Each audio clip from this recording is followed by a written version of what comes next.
Hi, good morning, and welcome back to another Friday. Last week, this week, and the next couple weeks, we're talking about some of the underlying issues with anxiety that we can focus on. For example, last week we talked about biological issues such as hormones or genetics or medications, some of those things that impact our biology and can cause increase in anxiety. Today, we're going to be talking about the psychological issues that impact anxiety. And one of the most specific ones is emotional trauma. And this is something where we recognize that we've gone through a trauma from an emotional perspective. It's not necessarily something where we see our physical life being harmed or threatened, but emotionally we have that something has dramatically happened. This oftentimes happens with people who experience a lot of verbal abuse, or who experience gaslighting or mental distress in different environments that they're in. And this kind of psychological trauma can really create anxiety without us even realizing that it's happening. How that works is that our body really holds on to all those emotions. And we know that we have these emotions for a reason. We need to learn how to work with them, not against them.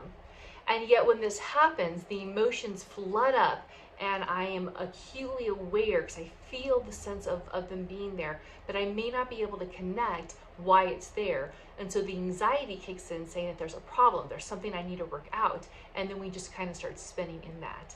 That's one of the things to be able to recognize, that when you start feeling that anxiety rising up and you feel that like your heart tightening and your chest is just uncomfortable and your mind starts spinning saying what's going on, maybe it's psychological issues that's causing the rise of your anxiety at this point.